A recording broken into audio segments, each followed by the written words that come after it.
WrestleBlast fans, welcome back to WrestleBlast TV. Joey the Bruiser and Ted Brusso alongside one half of the Sons of Thunder, Bishop. Bishop is here in NEW, tagging once again with his brother Deacon. Together, after all this time, making your return back as you got a big title match here at NEW today. Yes, we're facing a Glenn Dillon and Super Beast. I'm going to attempt to slam at least one of them. I don't know. That's a tough task. Well, you got to do that. I mean, especially with all the tribulations you went through in 2006, the big injury to your leg, the rehab, the comeback, even OSPW television champion. Based on all that hard work, I mean, it took a lot, I'm sure, to get that under your belt and kind of take it under your own wing. You've made your own responsibilities and have paid through, right? Yes. It's been a year tomorrow. 1 year tomorrow since I broke my leg and I was out of action.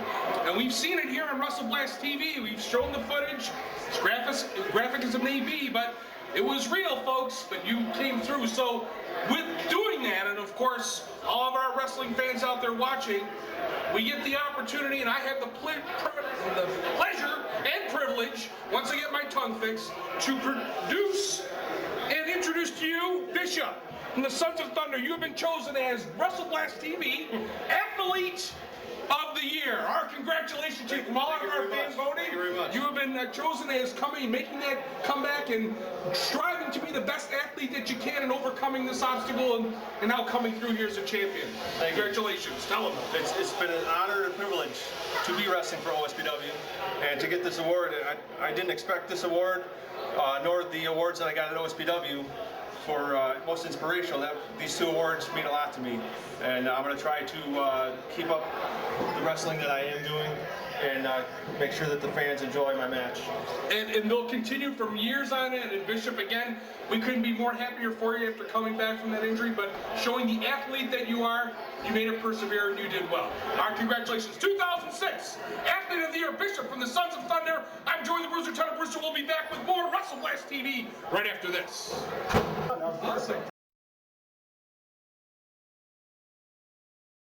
Well, fans, the wrestling action already started here. Next era wrestling, Tiger Smith versus Trip. Bruiser, what we got going on here? They want the bell to be rung. All of a sudden that we saw right out here, all the members came out here and attacked Trip and Ray, and well, it looks like yeah, he's taking her back here as we got the match underway, Bruiser. Right away here, Jazz, we saw an immediate attack on, of course, on Trip here, maybe to kind of soften it up here for Tiger Smith. Now, this is an incredible match here, Bruiser. I expect a lot of stuff to happen here, but I wasn't expecting the early jump attack happening on the side. Well, we know Tiger Smith recently became part of Team F-View here at NEW, and joining alliance with Mr. Perez, who we just saw take out Ray, along with JC Money and the whole crew here all of a sudden, but now they're finding they have a vendetta against Trip. Well, Trip might be in for a long night here. And this is how it's going to go because Tiger Smith always comes for action there, Bruiser. And you can see Tiger Smith now with a great takeover on Trip here. We got to cover Smokey Paymaster with a 2 count only here. Now you got to wonder what the beginning of that whole melee ended up there, Jazz, is some type of area where, again, Trip in the past may have gotten under the skin, going back to maybe OSPW that Tiger always had, and Trip being a big member of OSPW, now finding maybe a little grudge there, would you say? Oh, gee, I couldn't imagine either one of these guys having a little carryover into another Fed from another one, huh? We're going to see what happens now, as you can see. The reverse chin lock here being applied by Tiger, Bruiser. See the pressure he's putting on the back of that chin, and that knee is in the back of the neck as well. Now this is referee who here? This Smokey Paymaster in there. Well, one of the more respected, more veteran referees here in the Western New York area. I'm going to take a quick, there's JC Money right outside the ring. Oh, you see he's flirting around there. He always knows himself in the Rochester area as Mr. Rochester, but around these parts here, he's just a down-out nuisance, I guess. And Bruiser, the world already knows, but we have a wrestler of the year in Robert Ezekiel. Actually, we're going to see him later on here defending his title at NEW. Nice suplex there from Trip. Snap suplex by Trip now. He looks to follow up. Mr. Perez also at ringside here. Again, the manager leader with cigar in hand here for Team FU. Well, I don't like the numbers game here for Tripp, and Ray Ray isn't even by his side in this match. Oh, I know, she didn't even make it down to ringside here, Bruiser. But Tripp has administered some punishment of his own here going up against Tiger Smith. He's picking him up. What's he going to hit him with? Oh, a nice forearm. He's taking him back to the corner. You know, these last couple of months, and I'm sure, Jazz, you'd agree, Tripp has found a little bit more of a mean streak in him that we're used to seeing in the past there, and going up against, again, bigger talent, tougher talent here. He's got to step up to the plate, and he's been showing it. I was going to say, Tripp is dangerous when he gets you in the corner, but Tiger Smith had that pretty well scouted, Bruiser. We're going to see what happens as he follows up on a big right boot to the side of the face here, and Mr. President, JC Money still looking on. We got a 2 count. Tiger Nice Smith kick out there from Tripp. Not too happy with that, thinking that maybe it was a little bit of a slow count. Well, that's to be determined. And now Tiger Smith with a follow-up here. Looks like he's setting him up. Could be a power bomb. Trying to lift him. Blocked by Tripp. Takes him down with the reversal. And now starts putting the beat into him. Nothing scientific about that, Bruiser. Tripp is just tired of the Tiger's, well, however you want to call it, the tail. And he's giving it to him there. Fist of fire. And now he's coming back here with a couple of rights here, setting up Tiger Smith, Irish whip, coming Whips off him the over. ropes. Nice Big reverse elbow there, Bruiser. Now what's he going to give him here? The Tripp spin? Fouls up off the rope, leg drop. Now a cover here. And a kick out by Tiger. You know, Tiger Smith, he's always been one to find a way to dig down deep in a lot of his matches. Once you think that he's got it all caught up and it's against him, he'll find a way to keep it going here. That's the great athleticism that he possesses as well. Because of all the storms here, I see that our man out here is carrying a flashlight. Oh, wait, what's going on? Oh, it was almost a count there. Mr. Perez is carrying that heavy industrial flashlight because, you know, the power's been kind of shaky here in North Buffalo. Yeah, well, you never know. I mean, it is, of course, in January here. You never know when those storms come up, so he's staying prepared. What JC Money here is carrying, what is that? And there's the Tripp spin. He's trying to get some toilet paper here. I don't know what he's doing. Oh, wait a minute. Tripp ascending to the top. Here's Tripp with Tiger Smith down, flying elbow. And he lands that one nicely, Bruiser, and the fans show some appreciation for that move. He should be covering here, though, Jazz. And, well, he's going to look to inflict more punishment, it looks like. Well, this might be some of that animosity you were talking about carrying over from another Fed. Looks like he's trying to set up here for the Tripp's end, looking for the Tripp's end. Will he? Oh, no, Tiger's able to scoop out of it. And he's able to scoot out of that. And a little schoolboy here, Bruiser. What's the count? 1, 2, and 3. They got him. What kind of count was that? Little hesitation there, but they call it. Now here comes Mr. Perez with that.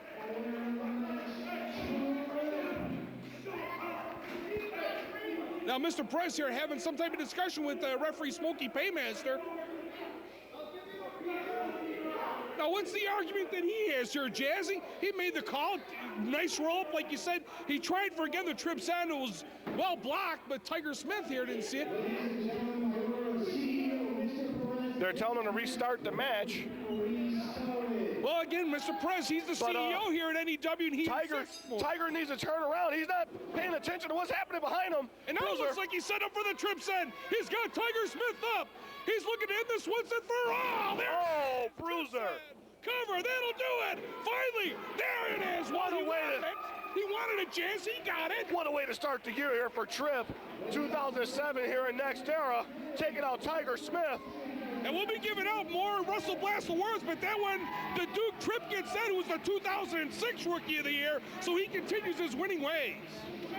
And who's going to be Rookie of the Year this time, Bruiser? And there's more confusion here in the ring. I know you're pulling double duty tonight, so we're going to be switching you over to the Next Era calling team also, Bruiser. Is that correct? Hey, it's all about, you know, keeping everything a variety. Either way, Jazz, we're here, and it's all about the wrestling here in West New York, so we'll go any which way. Just mention Wrestle Blast TV or time or two while you're over there. Of course, we got to get that in there. Wait a minute, FU here is in the ring.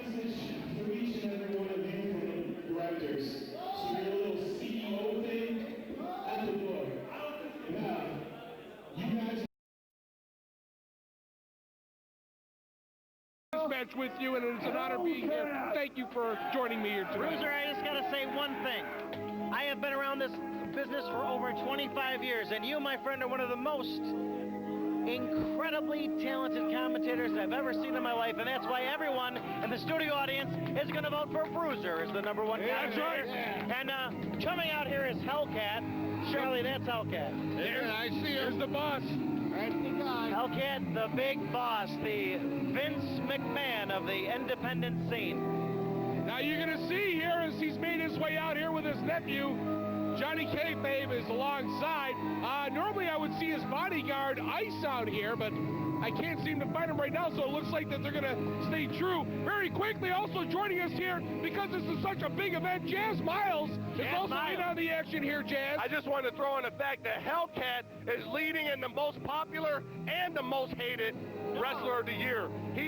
He's leading in both. That'll be quite a quandary. I mean, we got to hit the divvy it up somehow here. I got a question, Jazz. Why is that? Is it because that people feel differently in Rochester than in Niagara Falls? That's what it is? And the bottom line is people love to hate Hellcat. Well, He's leading in both categories, guys. he's leading in both. Well, answer me this, Jazz. What is likable about Hellcat? Well, he comes out and says what he's going to do. He gets it done. He's a hell of a performer. He backs away from no one.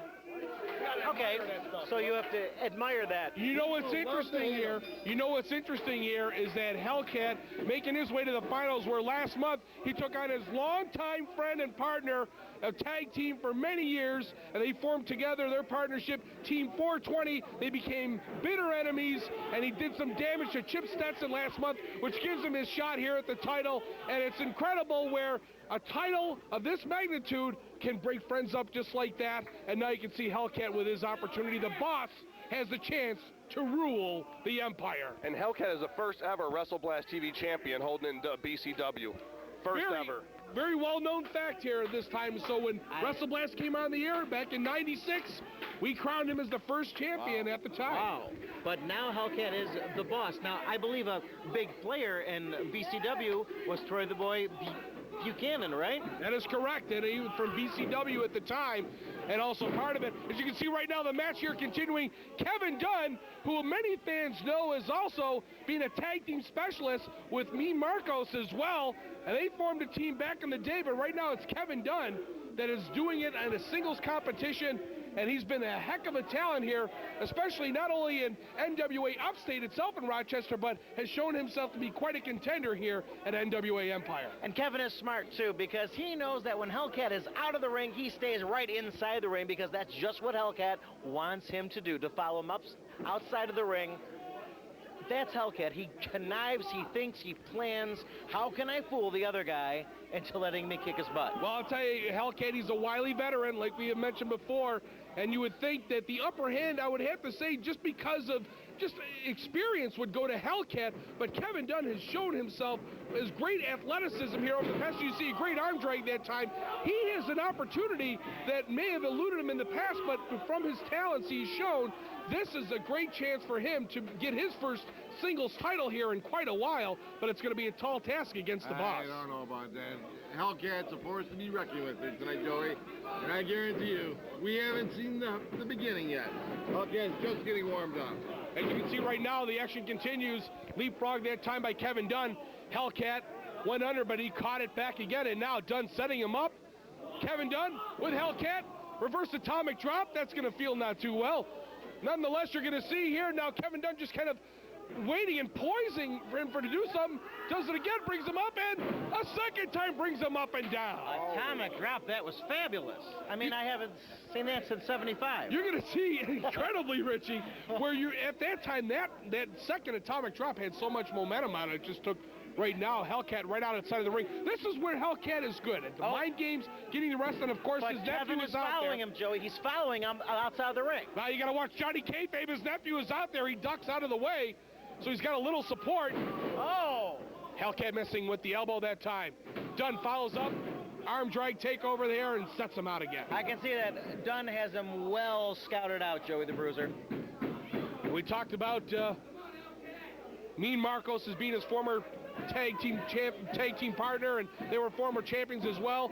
They call themselves Well Done. But now you can see Dunn, Kevin Dunn here, taking it upon himself here as continue on. And wait a minute, looks like Hellcat hightailed it out of there that time as he caught the ropes. You got to give him credit. He's I'll tell taking you, a little breather on Hellcat is that so one. cerebral. I mean, he knows exactly what he needed to do, and what he needed to do is take a little break, reassess everything that's going inside the ring.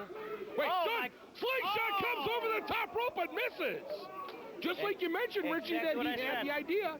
He's reassessing the whole match. He's taking his time. He's taking a step back. Very smart competitor. Well, we talked about the experience where Kevin Dunn was experienced in tag wrestling. Here's his chance in individual matchup. He's fared well throughout this tournament, but now when you go up against a gentleman, or of course like of Hellcat here, I use gentleman in a very loose terms, of You course. certainly do. But you can see that he is, not only when he used to work with Chip Stetson, he was also, like Jazz mentioned, a former singles holder here on WrestleBlast TV. So he knows the singles action. He knows the ins and outs and how to work with his opponents. But right now you can see still on the outside, both men actually catching a breather here on this. I thought Hellcat would be all over him, though. No, Hellcat knows exactly where he is, and he knows another thing. Kevin has a positive and a negative. Wait a minute. Johnny Kayfabe was distracting the referee here. Of course and while he was was. doing that, I don't know if Hellcat went into his tights here and pulled something out. But wait, Well, that's Jazz just Miles so is at shocking, ringside Joey. seeing. We may be able to see that here. I'm so shocked, you know. Yeah. Kevin Dunn has a positive. He has no fear. That's also his negative, though. No His fear. downfall, right. He's not afraid of what Hellcat's about to do. Everybody knows Hellcat. Everybody knows he cannot be trusted. Everybody knows he does not play by the rules. Wait a But I minute. guess you have to say he gets things done. And Whatever Hellcat had, Richie, if you don't mind me interrupting here, and it's just busted Kevin Dunn. He's busted open bad. He's bleeding bad. Whatever he put in from his shorts and he got him out, he busted him up really bad. Now there's trouble here. This, again, Kevin Dunn here. Oh, he's wearing the crimson mask, the proverbial crimson mask. And now you can see Hellcat actually smelling blood, literally smelling blood and taking it to him, Pastor. You don't stay at the top of this game for 10 years and not know enough. Hellcat is the example of what it is to be tough and perseverant. excuse me, Pastor Charlie. I mean, Kevin is bleeding profusely. I mean, are they going to stop this match? Yeah, they're going to have to take Is a look this, here close. It's no DQ or No, what it's is it? regular rules here, but the referee's got to take a look at that cut closely. We have doctors at ringside. Now, But now you can see now Hellcat He's working. not bad. You're right, Pastor Charlie. He's working all ends. Obviously a busted head, that blood releasing from Kevin Dunn. That's going to make him weary here down the side. But you can see it's Hellcat now working on the legs and making sure that all areas of the body are going to be he lifted. knows exactly what he's doing. Wait, coming off the ropes though. Kevin Dunn with the hookup. Still finding some energy. And now again, Working on Hellcat. it again. Kick to the left leg here. So that's the big idea behind it, Richie and Pastor Charlie, is that you take out those legs. You don't have that top game to work with. If it's all on the ground, Hellcat will take full advantage. You know what I can't understand is the appeal to Hellcat. I mean, why do people like him, Joey? Tell me, because I don't understand. You know, it's interesting from when he's come up in the ranks here in the wrestling area, whether some folks, and like Jazz mentioned, either people they like him, he's been voted #1 most popular and then #1 most hated. I guess if anything, it's got to be his diversity. I mean, he's been in and out, whether he'd retired a while back ago because he had back surgery and Yes, all these exactly. problems, and now he's making his way back. And whether, like we said, whether you love him or you hate him, you got to admire his integrity, his due diligence to work hard and get back in. And now here's his opportunity to become a champion once again after all these years. Well, as you called him earlier, he is the boss. He just owns everything. He is an entrepreneur. He probably the Vince McMahon of the independent circuit. Yeah, but with that saying though, Richie, him being the boss, I mean, you got to worry for Kevin Dunn here. Not only is he busted open, but as you can see, you roll up a small package at a time by the boss. Maybe it's just a matter of why even go through the match. The boss can get the title when he wants, whenever he wants. Anytime. He's working on that knee. He's trying to put him out of commission permanently. Not just about a fight. You know, I hate to say it, but one thing that I do admire about Hellcat is even though he is the boss, he does not use that to actually change the kind of match that he's wrestling. He does not use that to perhaps get a match that was more in his favor. He's seen Kevin Dunn one-on-one in the squared circle. one person is going to be victorious and one person is going to lose. Hellcat's putting it all on the line. He owns all this. He is the man. This is a momentous occasion. This is the finals of crowning the first NWA Empire Heavyweight Champion. And just like you said, and to quote a line from, of course, Mick Foley, Hellcat has that testicular fortitude to get the job done no matter how much damage he causes his opponent. And you can see he continues to work on that cut from Kevin Dunn. Oh, man. Right to the head with that boot again. That had to be all she wrote, folks. And you can see the outside Johnny Kayfabe here adding a little more to it. And Hellcat raising his hands as he sees the inevitability of this one possibly. But Kevin Dunn in the past, he has shown also strength and a second win that he's always found, even in his tag matches in the past and throughout this tournament, to find a way to win. So it's not over yet, even though you feel that it may be eventual, but he's still coming back. But right now, Hellcat, I mean, what else are you going to do? If he's all busted open like this, all the energy is put out of him right now, where can you find the momentum? I got a question. What does Johnny Kayfabe have to do with anything? How come he's out there in the first place? Is he really a manager? Well, he's supporting his uncle Hellcat, and everyone knows that relationship, and that was different as Hellcat missed with the headbutt a while back ago when NWA Upstate invaded ESW. Johnny Kayfabe at the time ended up siding with ESW. Big war between his uncle and himself. But now, in recent months, he has reconciled again. He has joined his uncle in his pursuit of capturing the NWA Empire title and possibly even bringing it back to Rochester. Joey, I have the answer, and the answer is a dollar sign. Bling, bling. He saw that dollar sign shining in the air, and he said, I'm going to capitalize on this, and he put every emotion, every feeling, every harbored feeling that he had against Hellcat, he threw it out the garbage. Yeah, absolutely. You said it. Kevin's getting a second win back right now. I don't know what's going to happen. They don't mind the kind Hellcat, you that can't jingles. him out of this. I was going to say they don't mind the money, that kind that jiggles, but they prefer the kind that folds. As you can see right now, it's Kevin Dunn trying to come in. A little aggressive that time as he's trying to take on Hellcat, bring him up and over. And now Hellcat with the boot. Wait, just like I thought. Here's the bodyguard. Isis now made his way to ringside.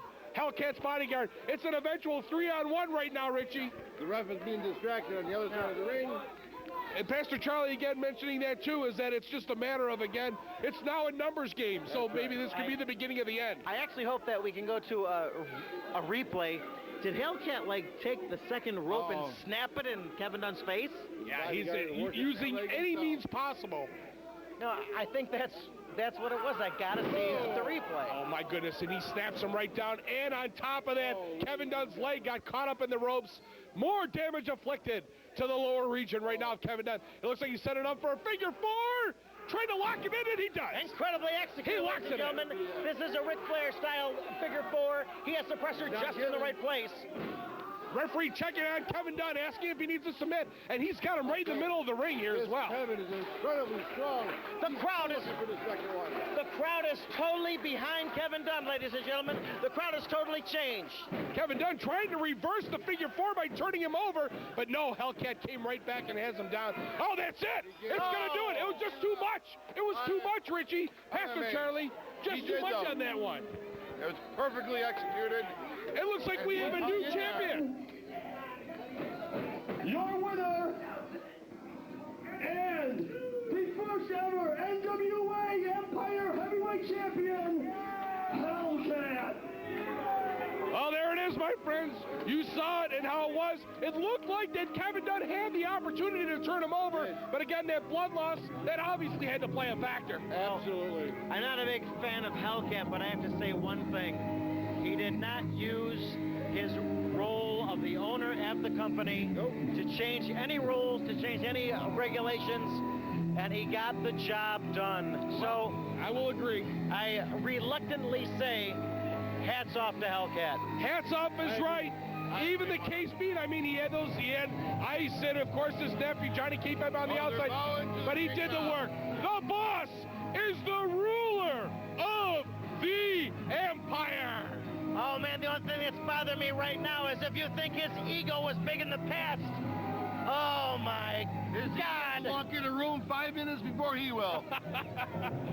You heard it from the bad boys themselves, and they're my friends walking out of the ring, and all proud in everything he's done. It is the champion, Hellcat, here at NWA Empire, Pilgrims and Pile Drivers. We thank you all for joining us, and Richie, Pastor Charlie, again, it was a pleasure calling the match with you. We are going to be doing this again very Joey, soon. I just got to say one thing. To all the TV fans out there, if you have a choice between Joey the Bruiser and Ivan the Impaler, please, for the love of God, for all that's good and all that's holy, cast aside Ivan the Impaler. He's a fool. And vote for Joey the Bruiser Tenebruso. Go to He's the man. NWAEmpire.com.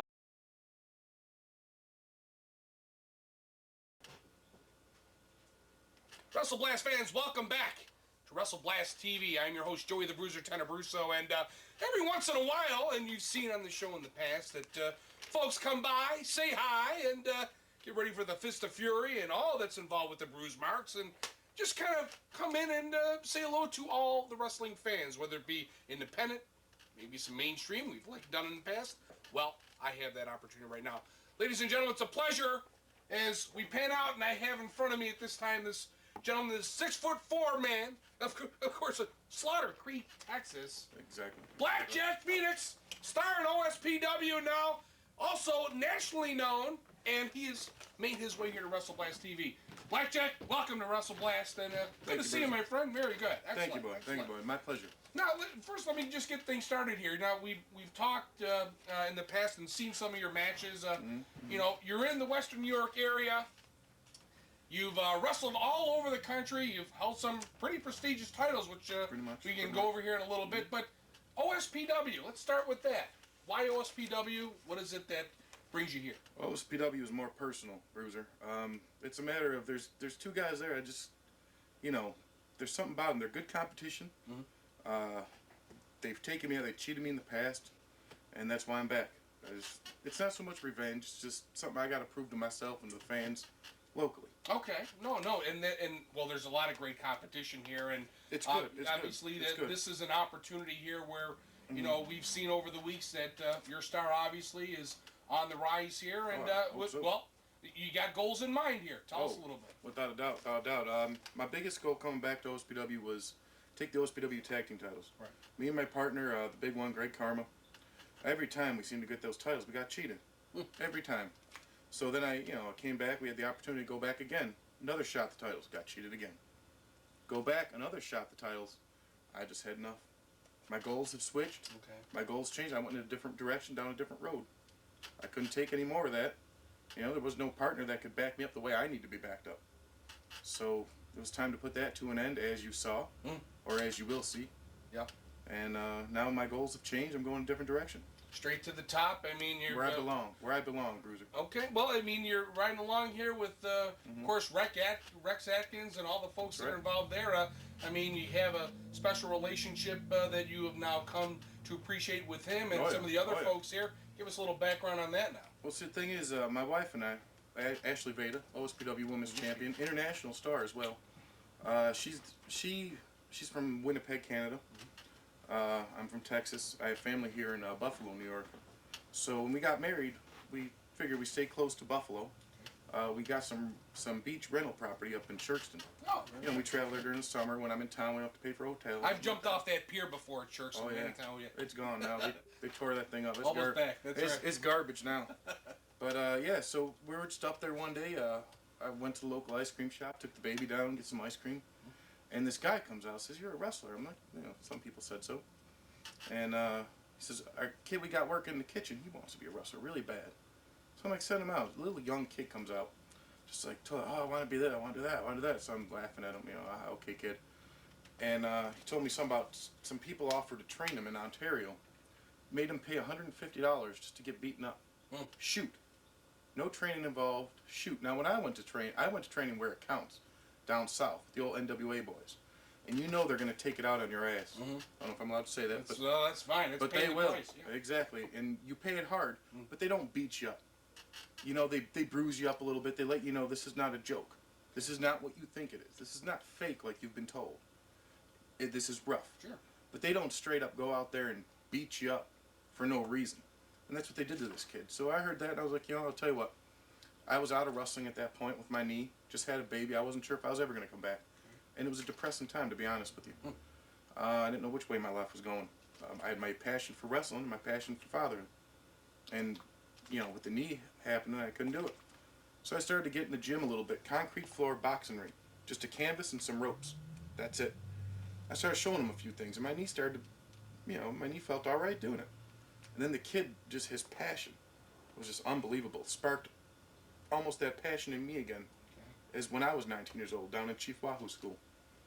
And ever since then, we got into OSPW. We've been working it. And, I'm telling you, the kid's amazing. Especially when it comes to his dedication, his heart, his passion. It's brought out in me that used to be there back when I was his age. Well, speaking of course, heritage, we're talking about with Rex Atkins, his grandfather, again, former wrestler, former referee of Maple Leaf Wrestling, a lot of folks are familiar with as well. You yourself, heritage, nephew of the great Swede Hansen, which a lot of our folks are very familiar with. Then when you got started in here, and this was back in '97, how were you introduced to the sport of wrestling then? Well, it's a funny story, actually. My dad, he drove me to North Carolina, which is pretty far from Denton, Texas. And he drove me there, handed me $20. I was 19 years old. I had not a clue of the world. I was green to the world. Opened the door, handed me $20 and said, see you later. I got out right at the doorstep of Chief Wahoo McDaniel School in Charlotte, North Carolina. Got out, knocked on the door, opened the door, it was Swede Hansen. And he was like, I knew you were coming. I was told you were coming, come on in. So they brought me in, of course they roughed me up pretty good, as they do down there. And they really taught me the right way that professional wrestling should be. Nowadays you don't see that anymore. It's really getting diluted. You got guys with like 2-3 weeks or 2 months or a year or two of training going out training new guys. Just flooding the market with really honestly crap. And they don't understand, they might be able to do some good flip-y moves. Sure. But they don't understand the psychology behind wrestling. They don't understand the professionalism of it. Sure. They haven't been taught. It's not their fault. They just don't know. So adding to that, you think that that's really missing in today's mainstream? I'd say there's very little of it left.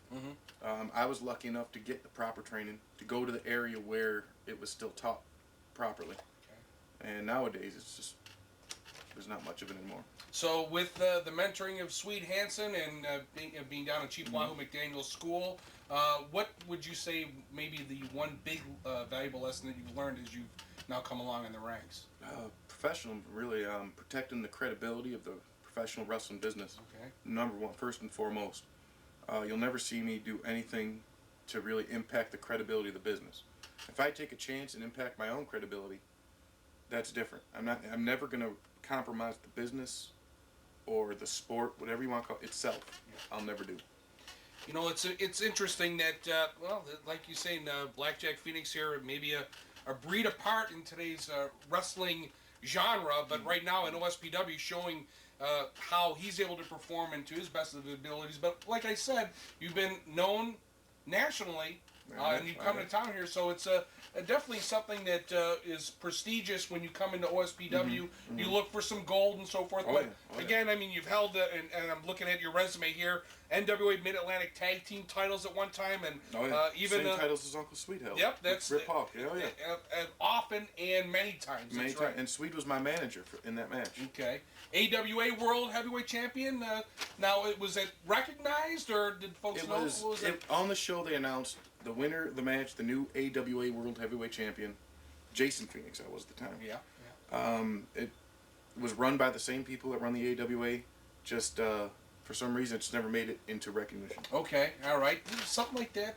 How do you react to that? It actually happens more than people think. Yeah. Okay. There's a lot of times titles switch hands. They just don't get recognized. Whether it be a promoter promoted a show outside of the big global organization. Okay. Maybe they didn't recognize it that way. I'm not sure what the circumstances were then. I was 20 years old. I wanted to go in there, look good, wrestle, and pick up some girls. Nothing wrong with that, folks. You've wrestled over 1,000 matches in your career. And you've worked with some of the greats. Like not only aside from Swede Hansen, but of course other folks like, and you've teamed with Monty Brown. Oh, yeah, the Alpha Male, baby. Yeah, give us a story about Monty Brown, former Buffalo Bill. Exactly. Yeah, That's one of the things we had in common. Myself having a lot of family here in Buffalo, and wrestling a lot in the Buffalo area. The first time I met Monty Brown was in Lansing, Michigan, for AWWL. Eddie Farhat Jr. runs that. Right. Sheik's son. I saw him and I just knew who he was. I mean, how many other big guys like that? Sure. You know exactly who he is. So I just went up, started talking to him, told him, I have a lot of family in Buffalo. I spent a lot of time there. And he just took me right in as his friend. Just having that thing in common, he took me right in. Later on that night, we had a tag team match planned. And it was just circumstances in that match. Just we weren't in there with the best of wrestlers. I don't know how they got on the show. But he understood and he didn't care. I was nervous. I'm like, what are we going to do?